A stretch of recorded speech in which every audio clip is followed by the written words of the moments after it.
Taste the Daily. Tirupattur மாவட்டம் ஆம்பூர் அருகே மின்சாரம் பாய்ந்ததில் தற்காலிக தூய்மை பணியாளர் உயிரிழந்தது சோகத்தை ஏற்படுத்தியது. துத்திப்பட்டு ஊராட்சியில் தற்காலிக தூய்மை பணியாளராக பணிபுரியும் விஜய் பிரசாந்த் அம்பேத்கர் நகர் மேல்நிலை நீர்த்தேக்க தொட்டிக்கு குடிநீர் ஏற்ற அறையின் மின்சார பெட்டியை சுவிட்ச் ஆன் செய்ததில் மின்சாரம் தாக்கி தூக்கி வீசப்பட்டு உயிரிழந்தார். ஸ்டாலின் மாடல் ஆட்சியில் ஊராட்சி பணியாளர்களுக்கு பாதுகாப்பு இல்லாத சூழல் இருப்பதே இது போன்ற சம்பவங்களுக்கு காரணம் என பொதுமக்கள் பலரும் குற்றம் சாட்டுகின்றனர்.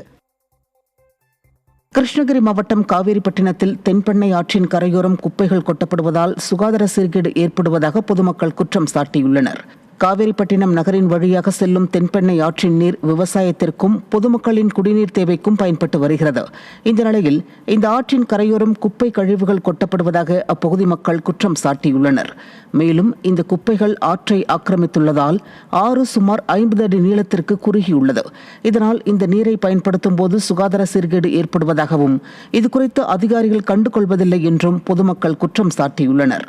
திறனற்ற திமுக அரசு மக்கள் நலனில் அக்கறை இல்லாமல் செயல்படுவதாகவும் அவர்கள் வேதனை தெரிவித்திருக்கின்றனர். தேனி வீரபாண்டி கௌமாரியம்மன் கோவில் சித்திரை திருவிழா தேரோட்டத்தின் போது மாவட்ட ஆட்சியர் தாக்கப்பட்டது பரபரப்பை ஏற்படுத்தியது.